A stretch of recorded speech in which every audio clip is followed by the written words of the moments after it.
Before we kick things off, make sure to like this video, share it with your friends, and subscribe to my channel. Don't forget to hit that bell icon so that you never miss an update, right, or video that I post impromptu sometimes. With that, let's dive in.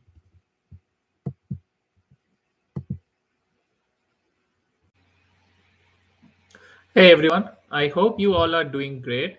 Happy Diwali to all who are celebrating, and happy Halloween as well. So, as I mentioned in my last video last week, in today's video, what we are going to do is we're going to focus on how to think or design a business process development and the necessary configurations to process inbound EDI document, right? And when I say EDI document, today I'm going to specifically talk about EDIFACT um, standards, but the same is applicable, right, for X12 or Tradercoms, right? Those kind of other standards as well. So coming back to the business process development, right, when let's say you get a requirement, and the requirement is that you are going to receive an inbound EDI document, right? Now uh, that document can be an edifact or X12, as I mentioned, right? You need to know that definitely. Now, before even we go into the details of how to think and how to start designing and developing and configuring things for processing an inbound EDI document and sending it to some downstream application, the first thing you need to understand, and if it is a project that you are just getting started, there are no existing business processes, and they just got started using Sterling integrator, right? Typically, as an architect, right, or as a designer, you need to first um, design how or define first, right, and then design, okay, how are you going to um, create the business processes, right? Like, are you going to have like generic business processes, right, for all your inbound data processing, right? So irrespective of which trading partner is going to send you documents, it can be an edifact from trading partner A, it can be X12 from trading partner B, and so on and so forth. And on your end in Sterling integrator, you have generic business processes, right, built to handle like edifact as well as X12 documents, things like that. Are you going to do it that way, or you are planning to have like individual processes, right, or business processes to handle individual trading partner documents, right? So that has to be first defined and uh, approved, right? Okay. So now, from a maintenance standpoint, right, you have to understand, like, once you have defined, designed, and developed the business processes, they're in production, you need to also think through from a support and maintenance standpoint, right, which uh, way of designing, okay, is going to actually help the support team to be able to iterate and modify, right, based on different production issues that they may encounter, right, in future. So which is easily extensible, right, which is, so like, let's say if, for example, right, there are pros and cons to either way. So if you are planning to do generic business processes, right, for all your trading partners, irrespective of what kind of documents or EDI documents that they're sending, maybe the initial development won't take much time, right, and then like the effort would significantly go down because you are creating like less number of processes because they are handling like both kind of or different, like three or four different kind of EDI documents from like 1,000 trading partners, right? So your initial development will be less, but your testing, right, what we are going to test, okay, with different trading partner with different kind of documents, is going to take significant time to ensure that all the different scenarios, okay, are being tested to be able to then finalize, okay, this is the final code that you can move to production. So testing will take a lot of effort, though development will time will go down. Whereas from ongoing support standpoint, when let's say there's a new trading partner with a custom EDI document that you need to incorporate in the existing generic business process, or maybe you want to add a new document altogether within the generic processes, right? Or there are some changes that you need to do, right? Which you may not have anticipated earlier in the development phase, and you're already in production. It's going to take significant amount of like unit testing, integration testing, end-to-end testing, and all that uh, to do any modification in generic process, because now it's the blast radius, right, for doing any changes is huge. If anything breaks within your existing generic processes, because you haven't tested or you haven't covered any specific scenarios, that might impact your uh, other trading partners which you never anticipated, right? So that's the cons. Right now, coming back to like, if you are doing like 1:1, like for every trading partner you have a different mailboxes or file system, whatever the inbound location that you're receiving the files from, and you are creating like just replica of like same kind of processes, but you have like different processes or workflows for each and every trading partner. The initial development might be little time consuming, right? Maybe some processes you are like using for some trading one for EDIFACT, some for X12, some for trade accounts, things like that.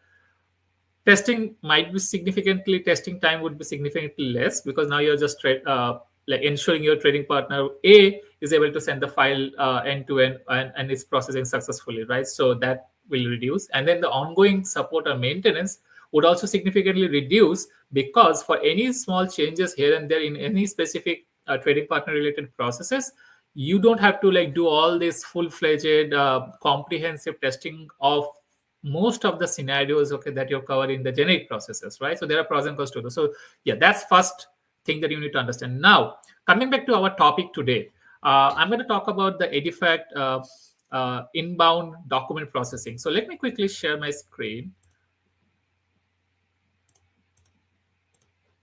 So I've already opened the business process model, as you see, and as you know, we are going to, and I'm not going to do like each and every, like I'm going to just focus on high level services and adapters that you need. I'm not going to go into detail of the configuration step by step, right? Okay, I can definitely share some business process code if you want. Okay, feel free to comment, right, in the chat, and then I might be able to share some of those business process if you want to really take a look like how that looks like with all the configurations and settings. But on a high level, I'm going to talk about like the business process or the service set and adapter that you would use, right, to create the end-to-end workflow. Now, as I mentioned earlier, right, typically we start with start and a end, right, in a typical business process, and then you will have to also add sequence start, because it's a sequential steps, okay, that you are processing, right? So you need to add sequence start and sequence end to put all the service and adapters within that, right? So those are the basic things. Now let's just take a hypothetical example that you're receiving a file in a mailbox, right?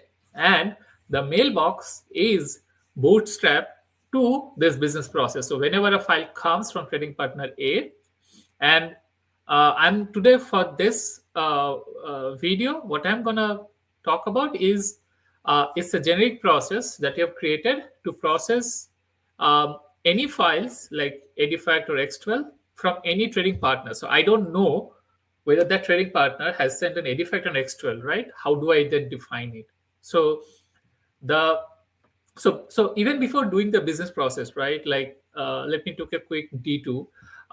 You need to, like for inbound processes, right, you need to define in the document envelope section. So if you go to dashboard, and then if you go to trading partner and then document envelopes, you need to create the envelopes settings, right? Like for like for EDIFACT, you have like UNB, UNZ, all those segments are UNH, UNT, right? Those headers like interchange level, group level, segment level, right? So you need to create those envelope settings so that that configuration, okay, is being retrieved at runtime for processing inbound file. Because once a file comes in, uh, it needs to, like, let's say the requirement is that EDI file comes in, you need to process, irrespective of whether it's an EDIFACT or an X12, into a flat file or a XML file before you send it to maybe a downstream application, and then you're dropping it in a file system adapter, right? How would you do that if that's the use case that you got? That's the business requirements. So you need to set up the envelopes, right? So if you go into envelopes, right, if you see, like, you have options of, like, whether selecting it's an EDIFACT or an X12, and then you like, if you see, like, you can do create new envelope, right, and then put all the information next and save it, right? And then at the very interchange level, okay, is where you need to put the map, right, that you have created for translating the inbound EDI document to a flat file on XML, right? So in that case, when you are embedding or you're putting the map name within the envelope settings, at runtime the map is going to be used to translate the incoming file, and convert it into destination file, and you don't have to use a translation service explicitly within your business process, right? You can do that also. There's an option, like, you, if you don't want to use envelopes and you still want to process EDI files, there's a possibility of that, like, you can do both way. But for our like video today, okay, I'm going to focus on creating envelopes. So you create the envelopes, and I'm going to go into detail of the how you want to set up envelopes. There are document station in the Sterling documentation, okay, how you want to do that. But what I'm going to do is, once you have created the envelopes and everything, you use start sequence and then when this business process gets invoked, first requirement, okay, on a high level is, how do you know that it's a EDIFACT document or an X12 document, right? Because as I mentioned, I'm going to use a generic process, so I don't know whether this file is a EDIFACT or an X12 document, right? And before that, even if it is a EDI document or not, right? So for that, typically what the first service that we use in this is EDI de-envelope service. So all we do is we add this EDI de-envelope service, right?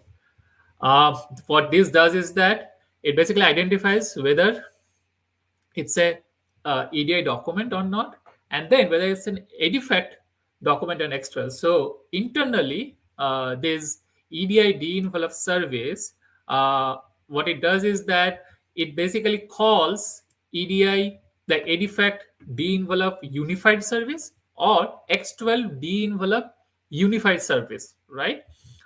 Based on what kind of document it is, right? And then that business process, okay, typically uses, like, for example, for our scenario, if it is a EDIFACT, then all you do is, like, we use this EDIFACT D envelope, right?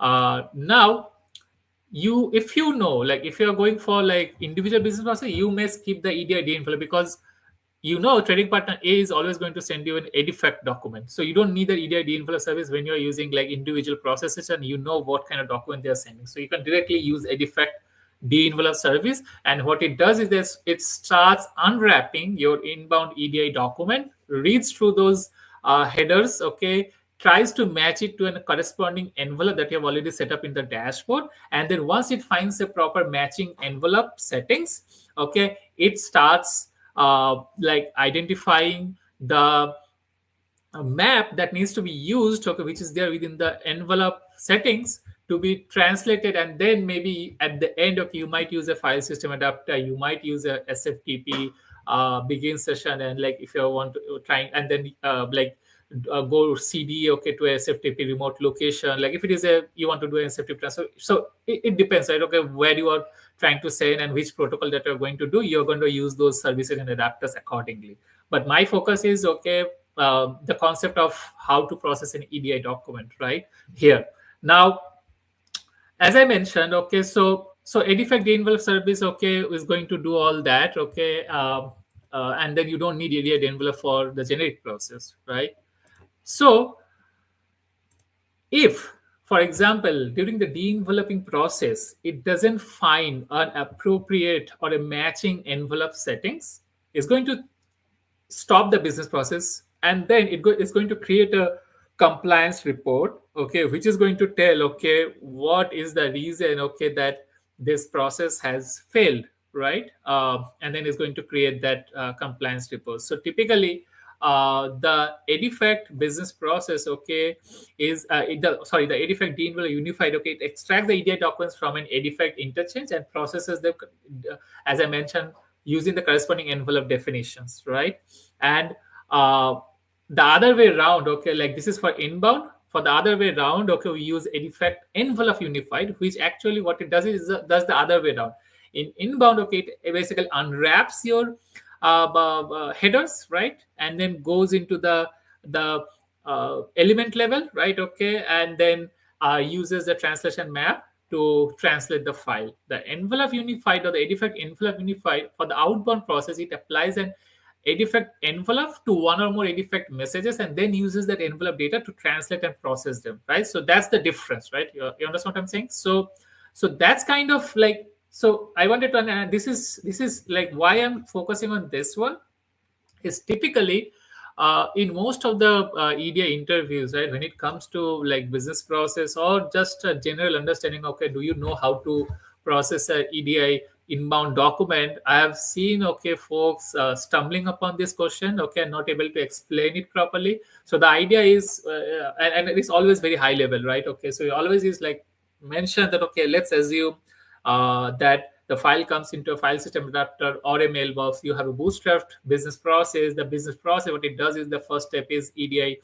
de-envelope service to identify what kind of document it is, whether it's an EDIFACT or an X12. Based on that, is going to call a X12 de-envelope unified service or a EDIFACT de-envelope service, and then based on the document envelope settings that you have configured, if it finds a matching envelope settings, right, at all layers levels, right, okay, then there would be a business another map, okay, if there's a translation that is needed, the map is being called, okay, on runtime. You don't need a translation service in that case, as long as the envelope is taking care of the identifying the map, and then you translate the file to its corresponding destination file format. And then let's say assume, okay, on the inbound, okay, you might want to drop it to a remote SFTP location, so you need to use the client begin session service, and then maybe once you log in, you need to go to another directory, so you use CD service, SFTP CD service, and then you basically drop the file using SFTP put service, and then you end the session service, right, and then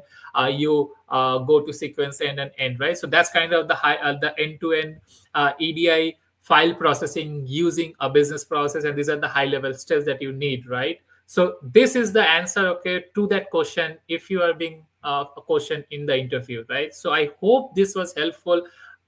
Please let me know in the comment section if you're really looking for a business process, a running business process, right? Because I want to keep this short, so I don't want to go into all an individual configurations level, because those are pretty self-explanatory if you go to a documentation. But I wanted to give you a general idea and high-level understanding of that concept. As long as the concept is clear, you should be able to start playing it around it and be able to develop things, right? So but I'm definitely going to like share, okay, if you're looking for any sample business process, I can send it if you put a comment on the comment section of this video. With that, I'm going to end today's session. I'll meet you next week. Until then, stay safe, stay healthy.